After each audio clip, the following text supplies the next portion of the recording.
Hey hi guys, நாம இன்னைக்கு bloody ஃப்ளவர்ஸோட final எபிசோட தான் பார்க்க போறோம். இது வரைக்கும் பார்த்ததுல கில்லரான லீ இப்ப மக்கள் மத்தியில ஹீரோவா மாறி நின்னுட்டு இருக்கான். அவன் ஆசைப்பட்ட மாதிரி மின்சுக்கு ட்ரீட்மெண்ட்டும் கொடுத்துட்டான். பட் அவன் ஃபெயிண்ட் ஆகி கீழே விழுந்திருப்பான். இந்த பக்கம் சுச்சுமோட சேர்மனுக்கு லீ செத்தாலும் பரவாயில்ல, அவன் உடம்புல இருக்க மொத்த பிளட்டையும் உறிஞ்சி எடுத்து தன்னோட பிசினஸ்க்காக யூஸ் பண்ணலான்னு ஒரு பிளான். சாவோட மைண்ட்ல இது வரைக்கும் லீ குற்றவாளி, 17 பேரை கொலை பண்ண ஒரு சீரியல் கில்லர் அப்படின்னு அவன் மேல குற்றம் இருந்ததுனால கோவப்பட்டிருப்பான். ஆனா அந்த குற்றத்துக்கெல்லாம் காரணம் அவனை ஒரு ஹியூமன் டெஸ்டிங்கா யூஸ் பண்ணி அவனோட ஃபேமிலியே அழிச்சிட்டாங்க அப்படிங்கிற மாதிரி இவ மொத்த ரெக்கார்டையும் எடுத்து கண்டுபிடிச்சு ஒவ்வொருத்தங்களா வெளி உலகத்துக்கு காட்டிட்டு இருக்கா இல்லையா. ஃபைனலா இந்த எபிசோட்ல லீ கொடுத்த ட்ரீட்மெண்ட் மின்சுக்கு குணமாச்சா? இதுக்கப்புறம் லீய சுச்சும் குரூப் என்ன பண்ண போறாங்க?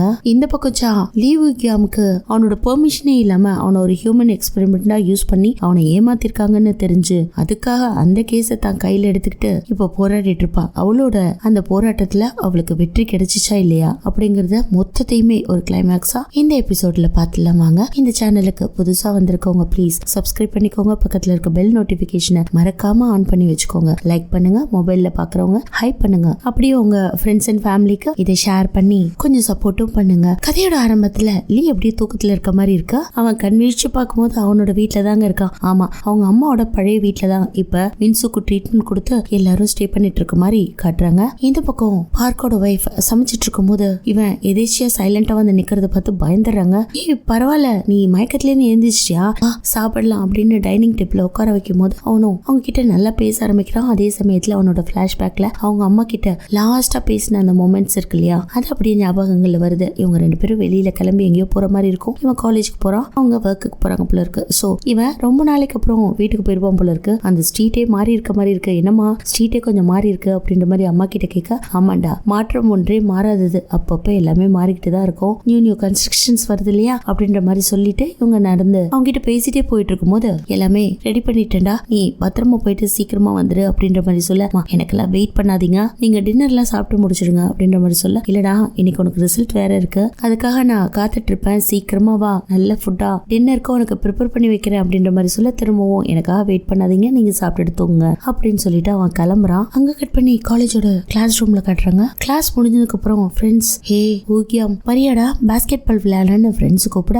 இல்லடா எனக்கு ஒர்க் இருக்கு, இன்னொரு நாள் பார்க்கலாம் அப்படின்ற மாதிரி சொல்ல, டக்குன்னு ஒரு ஃப்ரெண்ட் அவனோட நோட்டு புக் எல்லாம் திருப்பி பார்த்துட்டு, டே விடாம படிச்சுக்கிட்டே இருப்பியா, உனக்கு நல்லாவே தெரியும் நீ தான் கிளாஸ் ஃபர்ஸ்ட்னு, கிளாஸ் டாப்பரா இருந்துகிட்டே விழுந்து விழுந்து படிப்பியா அப்படின்னு சொல்ல, இவனுக்கு டக்குன்னு சிரிப்பு வந்துருது. அந்த நேரத்துல ப்ரொஃபசர் லீ விக்யாம கூப்பிட்டு தனியா பேசணும்னு சொல்லி அவரோட ஆபீஸ் ரூமுக்கு கூட்டிட்டு போய், நீ தான் கிளாஸ் டாப்பரே, உனக்கு ப்ரொஃபசர் ஹேன்னு தெரியுமா, அவரோட ஆராய்ச்சிகள்லாம் பெருசு, பிளட் கேன்சர்ல இருந்து ஹோமோட்டாலஜிக்கல் டிசீஸ் வரைக்கும் கியூர் பண்றது எப்படின்னு ஒரு ரிசர்ச்சே பண்ணிட்டு இருக்காரு அப்படின்னு ப்ரொஃபசர் சொல்ல, தெரியும் சார் அப்படின்னு பவ்யமா இவன் பதில் சொல்றான். அப்படியாப்பட்ட பெரிய மனுஷன் உன்னை மீட் பண்ணி பேசணும்னு சொல்றாரு, கனடால இருந்து கால் வந்திருக்கு அப்படின்னு சொல்ல பயங்கர சந்தோஷமாயி அவங்க அம்மாக்குலாம் கால் பண்ணி இந்த விஷயத்த தெரியப்படுத்துறான். அப்போ நீ சீக்கிரமா வீட்டுக்கு வந்துருவல அப்படின்ற மாதிரி அம்மா கேட்க, அதுக்கு இவன், இல்லம்மா அவரை நான் மீட் பண்ணும் போது நிறைய கேள்விகள் எல்லாம் கேட்கணும், அதுக்காக லைப்ரரிக்கு ஃபர்ஸ்ட் போய் கொஸ்டின்ஸ் எல்லாம் கொஞ்சம் ப்ரிப்பேர் பண்ணிக்கிறேன் அப்படின்ட்டு சந்தோஷமா லைப்ரரி நோக்கி போறாங்க. இப்படி எல்லா வேக்கையும் முடிச்சுட்டு படிப்புல பயங்கர ஆர்வம் போல இருக்கு இவனுக்கு. லேட் நைட் தான் வீட்டுக்கு போறான். அந்த நேரத்துல ரோட் கிராஸ் பண்ணும்போது இப்படி ஒரு கார் இவனை மோத, அதுக்கப்புறம் தான் இவன் வாழ்க்கையே இந்த அளவுக்கு மாறி போய் இப்ப எங்க வந்து நிக்கிறான் பாத்தீங்களா. அங்க கட் பண்ணி அடுத்த சீன்ல இவன் இன்னும் மயக்கத்துல தான் இருக்கான் போல இருக்கு. அவனோட கனவுகள்ல தான் இந்த ஞாபகங்கள்லாம் வந்திருக்கு. கண்முழிச்சு பார்க்கும்போது அவனுக்கு பார்க்கோட ஒய்ஃப் ஃபர்ஸ்ட் எய்ட் பண்ணிட்டு இருக்காங்க. அந்த சமயத்துல நிறைய பிளட் போயிருச்சு அப்படின்ற மாதிரி பார்க் கிட்ட பேசிட்டு இருக்கும் போது இவன் கண்விழிச்சு, இல்ல எனக்கு வேற பிளட் எல்லாம் செட் ஆகாது, என்னோட பிளட் குரூப் RH நல் அப்படின்னு இவன் சொல்லிட்டு இருக்கும் போது இந்த பக்கம் சுச்சுமோட சேர்மனை காட்டுறாங்க. அவன் கார்ல உட்காந்து வந்துட்டு இருக்கான். ஃப்ரண்ட்ல அண்ட் கார் ஓட்டிட்டு வந்துட்டு இருக்காரு. அந்த சமயத்துல இன்னும் எவ்வளவு தூரண்டா இருக்கு அப்படின்ற மாதிரி கேட்க, இன்னும் கொஞ்ச நேரம் தான் சார் இருக்கு, சீக்கிரம் போயிடலாம் அப்படின்ற மாதிரி அவரு ரிப்ளை பண்ண, லீவுக்கு மட்டும் என் கையில கிடைச்சா அவனை அப்படியே பார்த்த உடனே போட்டுடலாம் போல இருக்கு, அந்த அளவுக்கு வெறி ஏத்துறான், கோவத்தை தூண்டுற ஒரு மனுஷனா இருக்கான். ஆனா எனக்கு ஒரு சின்ன டவுட், நான் அவனை கொல்ல போனா அவன் தன்னோட வாழ்க்கைக்காக என்கிட்ட கெஞ்சி கதறுவானா, இல்ல நான் தான் கியூர்னு பெருமை பீத்திட்டு இருக்கானே அதுக்காக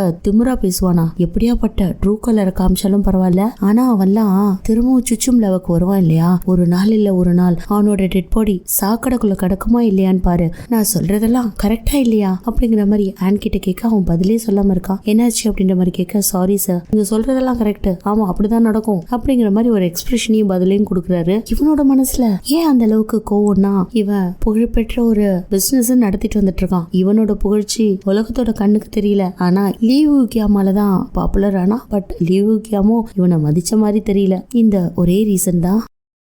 இந்த பக்கம் அட்டானி ஹூவை காட்டுறாங்க. அவரு ஆல்ரெடி கன்ஃபியூஷன்ல இருக்காரு. நம்ம சாதா எல்லா ரிப்போர்ட்டையும் முன்னாடி வச்சு அவரை கிழிச்சிட்டாலே. சோ அந்த ரிப்போர்ட் எல்லாம் அவர் பார்க்கும்போது அவரோட பேரும் அடிபட்டு இருக்குங்க. அப்படியே அவர் பயங்கரமா ஃபெடப்பை உட்காந்துட்டு இருக்கும்போது அவருக்கு ஒரு ஃபோன் கால் வருது. நான் தான் சொன்னேன் இல்லையா, யாரா இருந்தாலும் போன்ல கான்டாக்ட் பண்ணாதீங்கடா, பிரச்சனை ஆயிடும் அப்படின்ற மாதிரி. எடுத்த எடுப்புல பேச அந்த சைட்ல இருந்து பேசுறதோ ஹையர் அட்டானி போல இருக்கு. சொல்லுங்க சார் அப்படிங்கிற மாதிரி பவ்யமா கேக்குறாரு. இந்த பக்கம் பார்க்கோட டீம்ல மீன் ரொம்ப பதட்டமா இருக்கும்போது அந்த இடத்துக்கு ஜோ வரா. அவனுக்கு தான் பயங்கரமான அடிபட்டுருச்சு. என்னாச்சு அப்படின்ற மாதிரி கேட்க எல்லா விஷயத்தையும் சொல்ல, ஐயோ இப்போ லீவு கியாம் அட்வொகேட் பார்க்கோட கஸ்டடியில இருக்காரா, அப்போ பிரச்சனை பெருசாகும் போல இருக்கு அப்படின்னு மீன் சொல்ல, சரி ஜா என்ன பண்ணிட்டு இருக்காங்க அப்படின்ற மாதிரி ஜோ கேட்க, அவங்க தான் காலையில ஹோ போய் மீட் பண்ணி எல்லா கேள்வியும் கேட்டுட்டாங்க. அதுக்கப்புறம் அசம்பிளி மேனை மீட் பண்ண போறேன் அப்படின்ற மாதிரி சொன்னாங்க. சோ இந்த பக்கம் மின்சோ காட்டுறாங்க. அவன் இன்னும் மயக்கத்துல தாங்க இருக்கா. அவனுக்கு ஃபர்ஸ்ட் எய்ட் எல்லாம் பண்ணிட்டு இருக்காங்க பார்க்கும் அவனோட ஒய்ஃபும் சேர்ந்து. அந்த சமயத்துல அவனுக்கு முழிப்பு வரும்போது பார்க்க அவங்க கிட்ட, சரி இப்ப சேஃபா இருக்கியா அப்படின்ற மாதிரி கேட்கும்போது,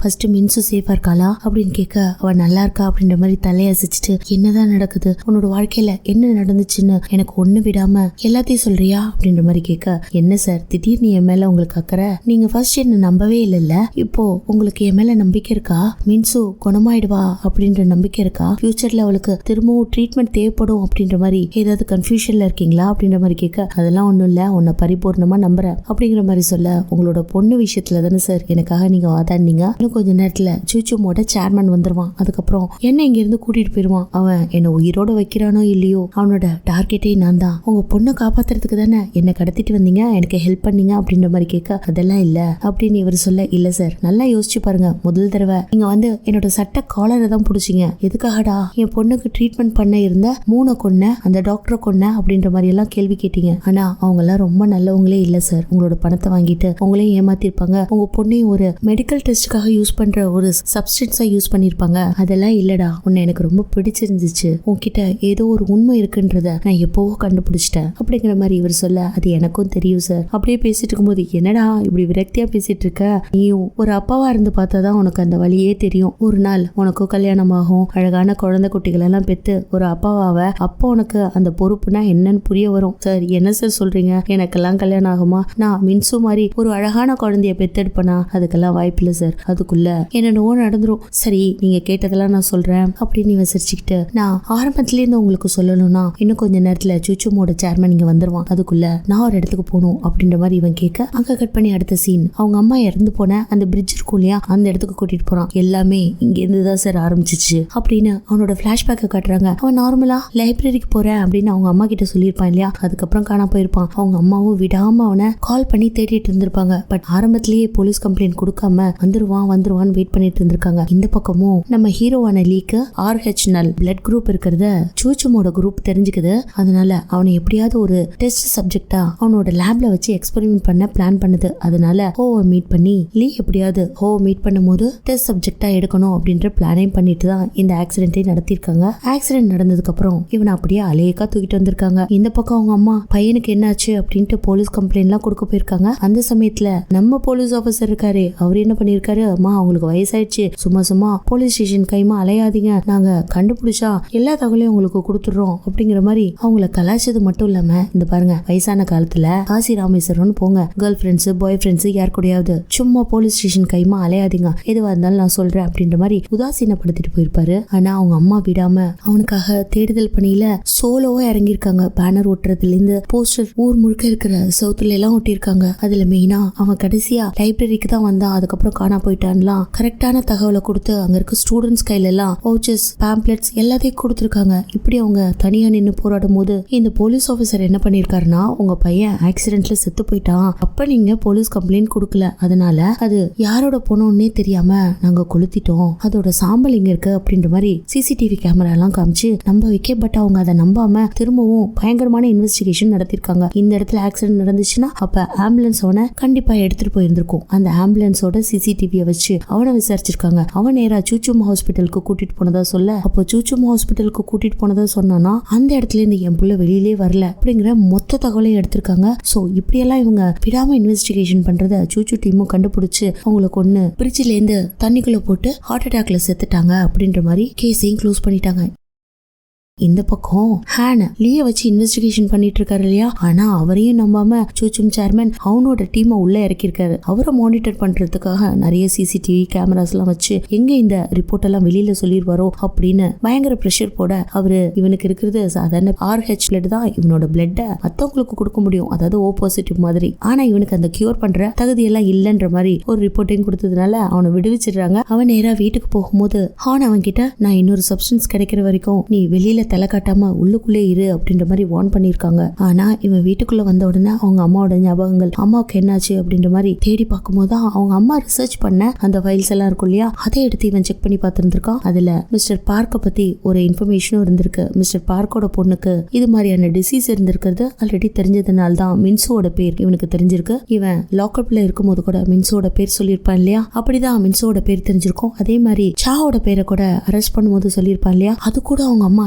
இன்வெஸ்டிகேஷன் பண்ணி பேனர்ல வச்சிருந்திருப்பாங்க. அதுக்கப்புறம் தான் இன்னொரு ஃபைலையும் பாக்குறாங்க. ஹேன் மத்த பெரிய பெரிய தலைகள்லாம் ஒண்ணு சேர்ந்துதான் இந்த ஹியூமன் ரிசர்ச்ச கவர்மெண்ட்டுக்கு தெரியாம இல்லீகலா பண்ணிட்டு இருக்காங்க அப்படின்றத கண்டுபிடிச்சிட்டு ஏரா அந்த சேர்மேனை கூட வேவு பாக்குறான். அதே சமயத்துல அவங்க அம்மாவோட கேஸ ஹார்ட் அட்டாக்னு க்ளோஸ் பண்ண அந்த போலீஸ் ஆபீசருக்கு கூட சூச்சுமோட குரூப்ல இருந்தா கட்டிங் எல்லாம் போயிருக்கு. அது மட்டும் இல்லங்க, இவங்க எல்லாரும் ஒன்னா சேர்ந்து ஒரு மீட்டிங் போட்டதுக்கு காரணமே சூச்சுமோட சேர்மன் தான். அதுல அசம்பிளர் இருக்காரு, அட்வொகேட் ஹோ இருக்காரு, டிவி சேனலோட சேர்மேனும் இருக்காரு. இப்படிதான் ஒண்ணு சேர்ந்து பல இன்வெஸ்டிகேஷன் இவங்க பண்ணிருக்காங்க. இதெல்லாம் பார்க்க கிட்ட சொல்லி முடிக்க அதே சமயத்துல சூச்சுமோட சேர்மனும் அந்த இடத்துக்கு வரது இவங்களுக்கு தெரிஞ்சு போயிடுது. டக்குன்னு பார்க்க இந்த விஷயத்த சா கிட்ட சொல்ல, சா இப்பதான் அசம்பிளரை பார்த்துட்டு வெளியில வராங்க. என்னங்க சொல்றீங்க, இப்போ லீவு ஹியாம் உங்க கையில இருக்கானா, பெரிய பிரச்சனை ஆக போகுது அப்படின்னு அங்கேருந்து அவசர அவசரமா அவங்க கிளம்ப, அந்த சமயத்துல அவங்களோட டீம் இருக்கும் இல்லையா, அவங்க போலீஸ்க்கு கால் பண்ணிடுறாங்க. இந்த பக்கம் சேர்மன் வந்தான் இல்லையா, அவன் அடியாட்களோட வந்திருப்பான். வந்தவன் ஸ்ட்ரைட்டா லீ கிட்ட போக,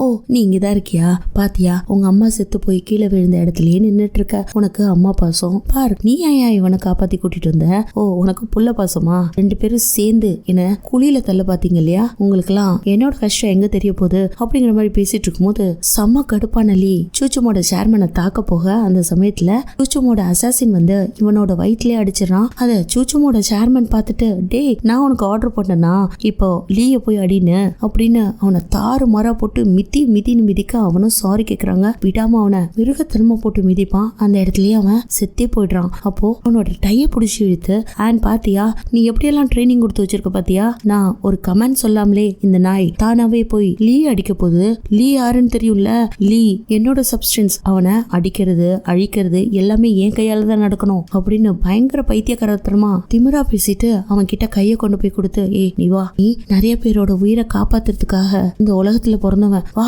என்னோட கையை பிடிச்சு எழுந்துக்கோ, வா சுச்சும் லேப் போலாம் அப்படின்னு லூசாட்டம் உளர, அதை கேட்ட லீக்கு செம்ம கடுப்பாயி அவன் கையை பிடிச்சி எழுந்துக்கிறான். எழுந்துக்கிட்டு, ஏண்டா நான் 17 பேரை கொன்னேன், ஆமா நான் ஒரு சீரியல் கில்லர் தான், ஆனா செத்து போனவங்க எல்லாருமே சரியான ஃப்ராடு, இந்த உலகத்தை அழிக்கக்கூடிய விஷப்பூச்சிகள், ஆனா நீ பண்ண கொலைகள் அளவுக்கு அதிகமானது, அது தெரியுமா, அது உன்னோட ஞாபகங்கள்ல இருக்காடா, உங்க லேப்ல நடத்தப்பட்ட கொலைகள் சின்ன குழந்தைகளை மட்டும் எத்தனை பேரை கொண்டு இருக்கீங்க அப்படின்ற மாதிரி சொல்ல, டே நான் பிறந்ததுல இருந்து ஒரு டாக்டரா அப்படின்னு சுச்சுமோட சேர்மன் சொல்ல, அப்படியே பிளாஷ்பேக்கை காட்டுறாங்க. சின்ன வயசுலயே கத்தி எடுத்துக்கிட்டு ஆபரேஷன் ரூம்ல நின்னுட்டு இருக்கான். அந்த சமயத்துல ப்ரொஃபசர் ஹேனோ அவங்க அப்பாவும் வந்து பார்த்து ஆச்சரியப்படுறாங்க. இப்ப நிறைய சப்ஸ்டன்ஸ் அவங்க யூஸ் பண்ணிட்டாங்க, அவங்களால ஒரு மருந்தை கண்டுபிடிக்கவே முடியல, அதாவது கேன்சருக்கும் கொடிய நோய்க்கும் மாற்றுக்கொல்லி மருந்தை கண்டுபிடிக்கவே முடியல. ஆனா ஃபைனலா இதையே நம்ம இப்ப நின்னுட்டு இருக்கானே இந்த சூச்சும் சேர்மன், அவங்க குட்டி பையனா இருக்கும் போதே அவங்க அப்பாவே இவன் மேல ஒரு டெஸ்ட் நடத்தி பார்த்திருப்பான், இவன் சக்சீட் ஆயிருப்பான். ஆனா இந்த விஷயம் வெளியில தெரியாம அப்படியே பாதுகாத்துட்டு வந்திருப்பாங்க. இவனோட உடம்புலயும் இப்போ கியூர்க்கான ட்ரீட்மெண்ட் பிளட் எல்லாம் இருக்கு. இது கொடூரத்திலயும் கொடூரம் இல்லையா, பெத்த புள்ளையே சப்ஸ்டன்ஸா அவங்க அப்பா யூஸ் பண்ணிருக்கான். இந்த விஷயத்த சொல்லும் போது, நீ எல்லாம் இருக்க கூடாதுடா, எனக்கு தெரியும்டா உன் உடம்புலயும் கியூருக்கான அந்த பிளட் இருக்குன்ட்டு அப்படின்ட்டு லீ டக்குன்னு இன்ஜெக்ஷன் எடுத்துட்டு வந்து அவனை குத்த போக, அந்த நேரத்துல சா போலீஸோட வந்துடுறாங்க. அந்த நேரத்துல இல்ல அவனை விட்டுடு, அவனை நீ இந்த இடத்துல கொன்னினா திரும்பவும் நீ தூக்கு தண்டனைக்கு போவ அப்படின்ற மாதிரி வார்ன் பண்ண, பாருங்க இந்த தடவை நீங்க ரொம்ப லேட்டா வந்துட்டீங்க அப்படின்னு சொல்லிட்டு திரும்பவும் குத்த போக அந்த நேரத்துல போலீஸ் ஆபீசர் லீய பார்த்து சுட அந்த புல்லட் பார்க்கோட கையில பட்டுருது. ஆனா இவனோட கையில இன்ஜெக்ஷன் இருக்கு இல்லையா, அது அவனோட ஷோல்டர்ல இருக்கும் போது பார்க் டக்குன்னு அவனை விட்டுடு,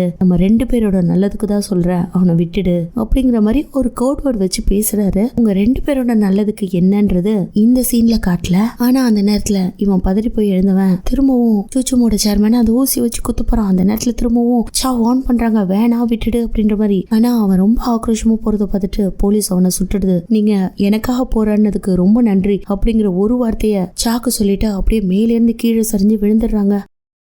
அவ்வளவுதான். அதோட அவங்காளி இந்த பக்கம் நியூஸ் மீடியா எல்லாத்துலயுமே இந்த விஷயங்கள் பரபரப்பா பேசப்பட இப்போ இந்த கேஸ கையில எடுத்து வாதாடினது போராடினது எல்லாமே சாதான அவளை பிரஸ் மீட்ல வச்சு கேள்வி மேல கேள்வி கேக்குறாங்க. அதுல அவ எல்லா உண்மைகளையும் சொல்றா. பட் அவளுக்கு எல்லா உண்மையும் தெரியறதுக்கு என்ன சான்ஸ்ன்னு பார்த்தா அப்படியே பிளாஷ்பேக் காட்டுறாங்க. ஆக்சுவலா லீ அந்த பிரிட்ஜ்ல பார்க்க கூட பேசிட்டு இருந்திருப்பாரு இல்லையா, அப்ப இன்னொரு ட்விஸ்டையும் ரிவீல் பண்ணிருப்பாரு. அது என்னன்னா சூச்சுமோட லேப்ல மட்டும் அன்ஆத்தரைஸ்டு ஹியூமன் ரிசர்ச் 223 பேஷண்ட்ஸ் மேல பண்ணிருக்காங்க. அதுக்கான லீகல் ரிப்போர்ட்ஸே கிடையாது, எல்லாமே போலியா பண்ணிருக்காங்க அப்படிங்கறத ஒரு பென்ட்ரைவ்ல எல்லா டீடைல்ஸோடையும் நேமோடையும் லீ பார்க்கையில கொடுக்க பார்க்கத சாக்கிட்ட கொடுத்திருந்திருப்பாரு. அததான் பிரஸ் மீட்ல சொல்லிட்டாங்க. ஃபைனலா அந்த பிரஸ் மீட்டை முடிச்சு அவ வெளியில வரும்போது அவளுக்காக பிரஸ் எல்லாம் காத்துட்டு இருக்காங்க. சோ நீங்க திரும்பவும் எல்லாருக்கும் கேள்விக்கு பதில் சொல்லணும்ன்ற அவசியம் இல்ல அப்படிங்கிற மாதிரி அவளோட அசிஸ்டன்ட்ஸ் 2 பேரும் பின்னாடி பக்கமா அவளை வெளியில அனுப்பி வைக்க அந்த இடத்துக்கு அவங்க அப்பா வந்து நிக்கிறாரு. என்னடா இவன் வேற வந்து நிக்கிறான், இதுல இவனுக்கு என்ன இன்வால்வ் அப்படின்னு பார்த்தா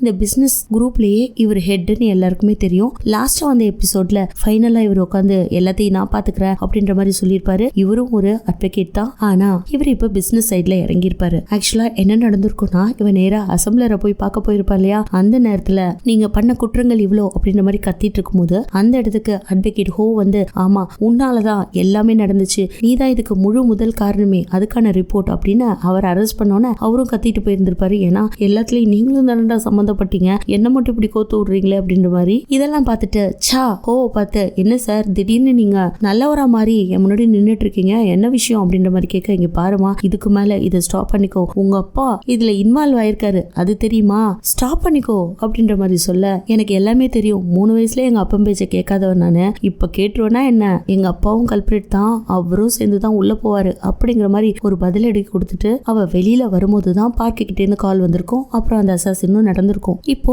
அவங்க அப்பா வந்து முன்னாடி நிக்க, உங்ககிட்ட எல்லாம் என்னடா பேச்சு அப்படின்ற மாதிரி பாட்டுல போக இந்த பக்கம் பார்க்க காட்டுறாங்க. பார்க் இன்னும் அதே பிரிட்ஜ் கிட்ட தான் நின்னுட்டு இருக்காரு. அவர்கிட்ட இன்னொரு குப்பி மாதிரி ஏதோ ஒண்ணு இருக்குங்க. அது என்னன்னா லீ இவருக்கும் ஒரு மாத்து மருந்த கையில கொடுத்திருப்பான். அதாவது அவனோட பிளட் எடுத்து ஒரு சீரம் பண்ணி அதை ஒரு குப்பியில போட்டு என்னோட வீட்டுல இந்த ஆசிலேட்டிங் அலாரம் இருக்கும் இல்லையா, அது மாதிரி இருக்கும், அதுக்கு அடியில என்னோட மாத்து மருந்தை நான் வச்சிருக்கேன். ஆக்சுவலா அதை எடுத்து பல பேரோட உயிரை காப்பாற்ற முடியும், பல பேரை சாவுல இருந்து மீட்க முடியும், இதை எடுத்து இந்த உலகத்துக்காக நீங்க யூஸ் பண்ணிக்கோங்க அப்படின்ற மாதிரி கொடுத்திருப்பாரு. பட் லீ கொடுத்த அந்த சப்ஸ்டன்ஸை இவரால எப்படி யூஸ் பண்ணிக்க முடியும், அதுக்கப்புறம் இவர் அதை எடுத்துட்டு போயிட்டு யாருக்காக அதை யூஸ் பண்ண முடியும் அப்படின்னு நினைச்சுக்கிட்டு பிரிட்ஜ்ல இருந்து தண்ணிக்குள்ள போட போற சமயத்துல அட்வொகேட் பார்க்குக்கு ஒரு கால் வருது. யாரு நீங்க அப்படின்ற மாதிரி கேட்க, நான் தான் கவுன்சிலர் அப்படின்னு லீயோட குரல் கேட்க அந்த மாத்து மருந்த கீழே போடாம கையிலே வச்சுக்கிறாரு. அவளோட முகத்துல ஒரு பெரிய ஸ்மைலும் வருது. ஆக்சுவலா குண்டடிப்பட்டவன் தண்ணியில கீழே விழுந்திருப்பான் இல்லையா, சாகல போல இருக்கு. திரும்பவும் உயிரோட வந்து இந்த மாத்து மருந்தை வச்சு பல பேரோட வியாதிகளை போக்க போறான் அப்படிங்கறதுல எந்தவித சந்தேகமும் இல்ல. திரும்பவும் செகண்ட் சீசன் வர்றதுக்கும் வாய்ப்பு இருக்கு. நீங்க என்ன நினைக்கிறீங்க அப்படிங்கிற உங்களோட மேலான கருத்துக்களை எனக்கு தெரியப்படுத்துங்க. நாளைக்கு வேற ஒரு புது டிராமாவோட உங்களை மீட் பண்றேன். தேங்க்யூ.